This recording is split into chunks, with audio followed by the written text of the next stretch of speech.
कल्पना कीजिए कि विमान दुर्घटना के बाद 72 दिनों तक फंसे हुए हैं, चारों ओर अंतहीन बर्फ से घिरे हुए। आसपास कोई लोग नहीं थे, कोई मदद नहीं आ रही थी और खाने पीने के लिए कुछ भी नहीं बचा था। आप केवल अपने अंत की छाया को करीब आते देख सकते थे। लेकिन फिर कुछ ऐसा हुआ जिसकी किसी ने कभी उम्मीद नहीं की थी।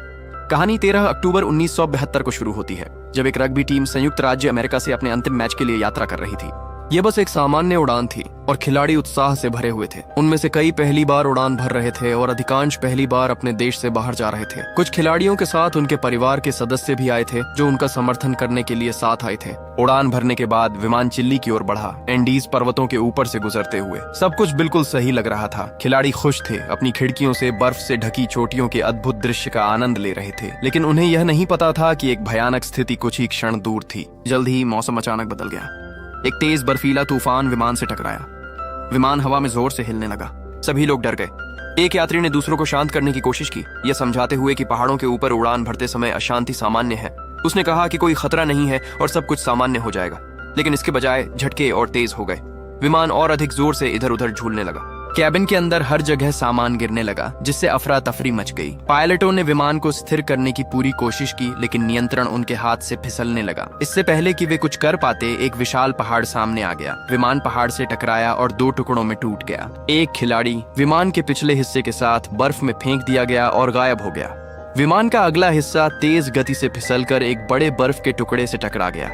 टक्कर इतनी जोरदार थी कि सीटें आपस में टकरा गईं, जिससे कई लोगों की तुरंत मृत्यु हो गई। जो लोग दुर्घटना में बच गए, उन्होंने अपनी ताकत इकट्ठा करने और दूसरों की मदद करने की कोशिश की। कुछ लोग पायलटों की मदद के लिए कॉकपिट की ओर दौड़े, लेकिन दुर्भाग्यवश दोनों पायलट पहले ही अपनी जान गंवा चुके थे। ये एक दिल दहला देने वाला दृश्य था। हर जगह खून था और चारों ओर शव पड़े थे। कुल 43 लोग विमान में सवार थे। दुर्घटना के बाद 18 लोग चले गए। केवल 27 जीवित बचे। क्योंकि विमान शाम को रवाना हुआ था, अंधेरा जल्दी आ गया। बाहर का तापमान तेजी से गिर गया। ठंड असहनीय हो गई।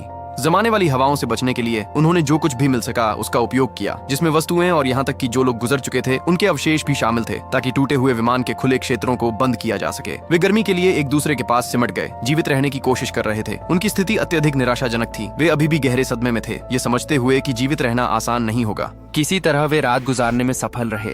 जब अगली सुबह सूरज उगा तो उन्होंने देखा कि 4 या 5 और लोग ठंड के कारण अपनी जान गंवा चुके थे। लेकिन एक अच्छी बात थी, तूफान थम चुका था। बाहर का मौसम फिर से शांत लग रहा था। जब वे विमान से बाहर निकले तो उन्होंने केवल अंतहीन सफेद बर्फ देखी। उन्हें पता था कि उन्हें जल्दी से इस जगह से निकलना होगा, क्योंकि वे इन परिस्थितियों को लंबे समय तक सहन नहीं कर सकते थे। वहां कोई घर नहीं था, कोई जानवर नहीं था और न ही कोई पेड़ या पौधा था जो उनकी मदद कर सके। पहले उन्होंने विमान से सीटें हटा दी, ताकि सभी के लिए अंदर सोने के लिए अधिक जगह बन सके। फिर उन्होंने घायल बचे लोगों को धूप में रखा, ताकि उनके शरीर गर्म हो सके। उन्होंने बर्फ को बूंद बूंद करके पिघलाकर पानी इकट्ठा किया। उन्होंने सभी का सामान इकट्ठा किया, कुछ भी उपयोगी खोजने के लिए। जब भी उन्हें कुछ आवश्यक मिला, उन्होंने उसे एक अलग सूटकेस में रखा। कुछ बचे हुए लोगों ने उन लोगों के शवों को विमान से दूर ले जाकर बर्फ से ढक दिया जो गुजर चुके थे, ताकि उन्हें नुकसान न हो। वे यह सुनिश्चित करना चाहते थे कि जब बचाव दल पहुंचे तो जो लोग गुजर चुके हैं उन्हें सही तरीके से घर ले जाया जा सके। जैसे ही चीजें थोड़ी संगठित हुईं, उन्हें थोड़ी राहत महसूस हुई, लेकिन भूख ने जल्द ही उन्हें घेर लिया। उन्होंने बचे हुए खाने के हर टुकड़े को बहुत सावधानी से बांटा। हालांकि मात्रा बेहद कम थी, लेकिन इसने उन्हें जीवित रखा। हर कोई समझ गया कि उनके पास जो थोड़ा सा खाना है उसे तब तक चलाना होगा जब तक कि उन्हें बचाया नहीं जाता। उन्हें विश्वास था कि सरकार को पहले से ही दुर्घटना के बारे में पता होगा। उन्हें भरोसा था कि बचाव दल रास्ते में है, इसलिए वे आशा के साथ एक साथ इंतजार कर रहे थे। जहाँ विमान दुर्घटनाग्रस्त हुआ था वह वास्तव में ऊंचे पहाड़ों से घिरी एक घाटी थी, जिससे बच निकलना बेहद कठिन था। जब हर कोई बात कर रहा था, अचानक एक विमान उनके ऊपर से उड़ गया। उसे देखकर वे सभी जोर से चिल्लाए, ध्यान आकर्षित करने की उम्मीद में, लेकिन उनकी आवाजें हवा में खो गईं। विमान बहुत ऊंचाई पर उड़ रहा था, जिससे वे दिखाई नहीं दे रहे थे। यह उनके ऊपर से गुजर गया और आकाश में गायब हो गया। कुछ घंटों बाद रात फिर से आ गई। उन्होंने अतिरिक्त कपड़े पहने और विमान के अंदर छिप गए। ठंडी हवा को रोकने के लिए सभी दरारों को सामान से बंद कर दिया। किसी तरह उन्होंने एक और रात गुजार ली। अगली सुबह नांडो नाम का एक व्यक्ति जो दुर्घटना के बाद से बेहोश था, आखिरकार जाग गया। उसकी हालत बेहद कमजोर थी और उसे खड़े होने में भी मुश्किल हो रही थी। फिर भी वह रेंगते हुए अपनी बहन को गले लगाने गया। जब उसने अपने माता पिता के बारे में पूछा तो उसे बताया गया कि उसके चाचा और पिता नहीं रहे। उसका दिल दुख से टूट गया। इस बीच दूसरों ने फिर से बर्फ पिघलाई, पानी इकट्ठा किया और उसे पिया। उन्होंने बर्फ पर एक बड़ा एक्स आकार भी बनाया, ताकि गुजरने वाले विमान उन्हें देख सकें। थोड़ी देर बाद आकाश में एक और विमान दिखाई दिया। वे उत्साहित हो गए और ध्यान आकर्षित करने के लिए कांच के टुकड़ों का उपयोग करके सूर्य की रोशनी को प्रतिबिंबित करने की कोशिश की, लेकिन यह विमान भी बिना उन्हें देखे उड़ता रहा। फिर भी वे आशावान बने रहे। उन्हें विश्वास था कि पायलट ने उन्हें देखा होगा और जल्द ही बचाव दल उन तक पहुंचेगा। एक और रात उसी तरह बीत गई, लेकिन कोई बचाव नहीं आया। अब उन्हें आखिरकार समझ में आ गया कि कोई उन्हें बचाने नहीं आ रहा है। उन्होंने सोचना शुरू किया कि इस एकांत जगह में वे खुद को कैसे बचा सकते हैं। उन्हें याद आया कि विमान के पिछले हिस्से में कुछ बैटरियां थीं। अगर वे उन बैटरियों को वापस ला सकते तो वे विमान के रेडियो को चालू कर सकते और बाहरी दुनिया से संपर्क कर सकते। सभी ने इस योजना से सहमति जताई, लेकिन यह बिल्कुल भी आसान नहीं था।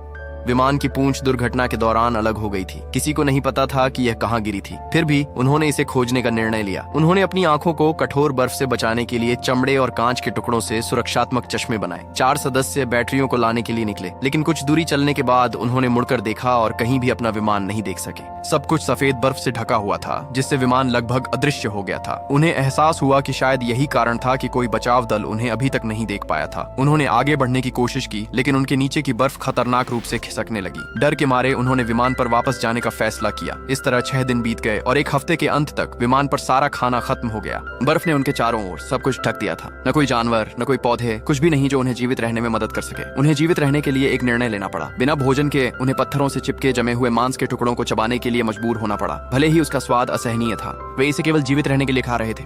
नांडो ने कहा कि अगर उसे जीवित रहने के लिए उन लोगों के शरीर का उपभोग करना पड़े जो पहले ही गुजर चुके हैं, तो वह ऐसा करेगा। हर कोई उसकी बातों से हैरान था।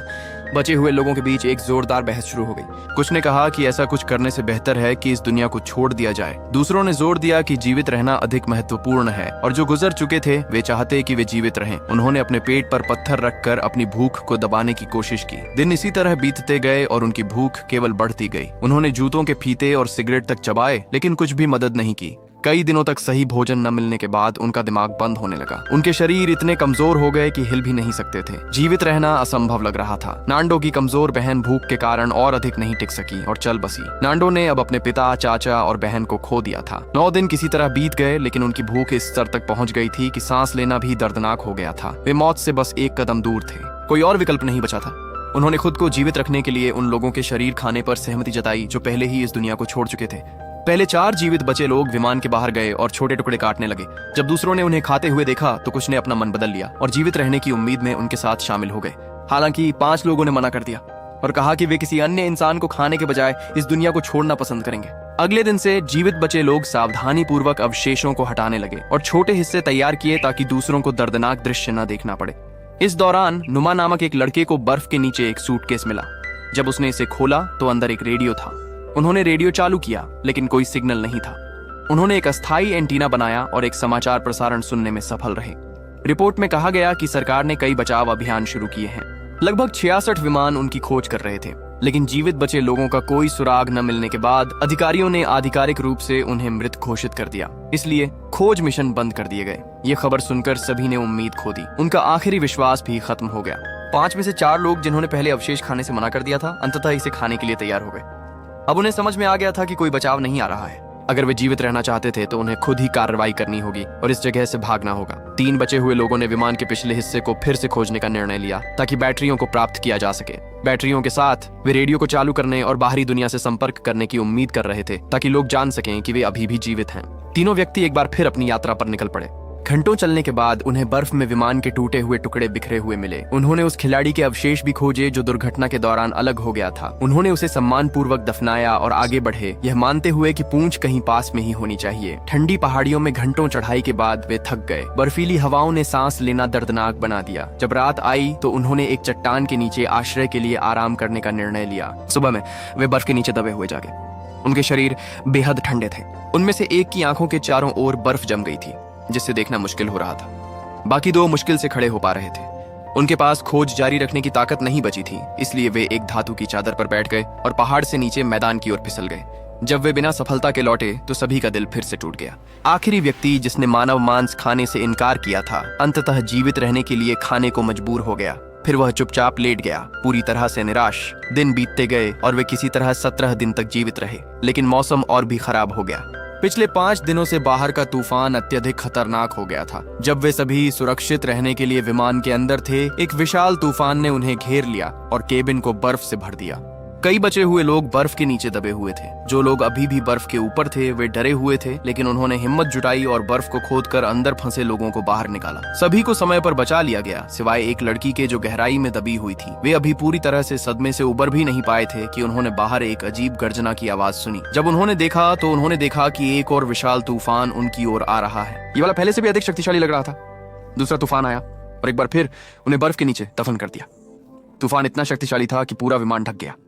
कुछ लोगों की तुरंत ही जान चली गई। अंदर फंसे लोगों के पास बाहर निकलने का कोई रास्ता नहीं था। एक आदमी ने जल्दी से विमान के ऊपर एक छेद काटा ताकि हवा अंदर आ सके और वे घुट न जाएं। उन्होंने हाथ जोड़कर प्रार्थना की कि उन पर और बर्फ न गिरे। अगर ऐसा हुआ तो वे हमेशा के लिए फंस जाएंगे। कुछ घंटों बाद उन्होंने अपनी ताकत जुटाई। उन्होंने 8 निर्जीव शरीरों को विमान के एक कोने में ले जाया। अब वे इन पहाड़ों में 18 दिन जीवित रह चुके थे और भूख असहनीय हो रही थी। जिंदा रहने का एकमात्र तरीका उन लोगों के अवशेषों का सेवन करना था जो गुजर चुके थे, लेकिन यह उनके लिए बेहद दर्दनाक था क्योंकि ये लोग उनके अपने साथी और दोस्त थे। ये देखकर नुमा नाम का एक लड़का, नुमा ने अपनी भावनाओं पर नियंत्रण खो दिया। वह निराश हो गया और विमान की खिड़की पर मारने लगा। एक कांच का टुकड़ा उसकी टांग में घुस गया जिससे चोट लग गई, लेकिन वह फिर भी नहीं रुका। वह बर्फ के ऊपर एक छेद खोदता रहा। 2 दिन की लगातार मेहनत के बाद वे अंततः एक रास्ता बनाने में सफल हुए। एक एक करके वे दबे हुए विमान से बाहर निकले। फिर से दिन का उजाला देखने का एहसास जैसे मौत की जेल से रिहा होने जैसा था। उन्होंने जीवित होने की खुशी मनाई। फिर उन्होंने विमान के चारों ओर की बर्फ हटाना शुरू किया ताकि उसे मुक्त किया जा सके। नुमा ने देखा कि बर्फ ने उसके पैर को सुन्न कर दिया था, इसलिए उसे अब दर्द महसूस नहीं हो रहा था। उसने चोट की अनदेखी की और काम जारी रखा। अब सूरज उग चुका था जिसे खुदाई करना आसान हो गया। कुछ घंटों की मेहनत के बाद विमान फिर से दिखाई देने लगा। तेज धूप ने उनकी उम्मीदें बढ़ा दी। उन्होंने विमान के पूंछ वाले हिस्से को खोजने के बारे में फिर से सोचना शुरू किया, लेकिन ठंडी रातें अभी भी एक बड़ी चुनौती थीं। उन्होंने फैसला किया कि वे मौसम के गर्म होने तक थोड़ा और इंतजार करेंगे, जिससे चढ़ाई आसान हो जाएगी। जल्द ही 34 दिन बीत चुके थे। मौसम थोड़ा सुधर गया था। जो लोग पहले चढ़ाई का प्रयास कर चुके थे वे अभी भी कमजोर थे और फिर से प्रयास करने के लिए शारीरिक रूप से तैयार नहीं थे। कुछ घंटों बाद उन्हें दिल तोड़ने वाली खबर मिली। भूख के कारण एक और साथी की मृत्यु हो गई थी। उन्होंने भारी मन से उसे बर्फ में दफना दिया। 2 और दिन बीत गए।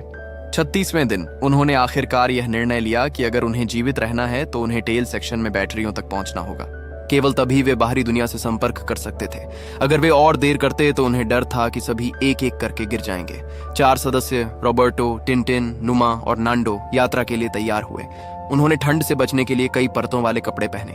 फिर वे एक बार फिर से विमान की पूंछ खोजने के लिए निकले, लेकिन घंटों चलने के बाद भी उन्हें कुछ नहीं मिला। नुमा की हालत बिगड़ने लगी। वह बेहोश हो गया और गिर पड़ा।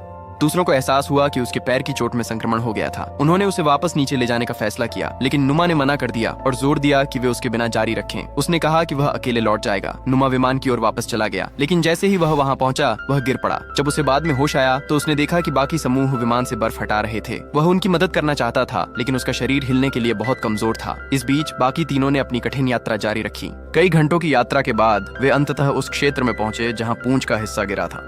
ये पहाड़ की चट्टानों से टकराने के बाद पूरी तरह से टूट चुका था। तीनों बहुत खुश हुए और विमान के पूंछ हिस्से की ओर बढ़े।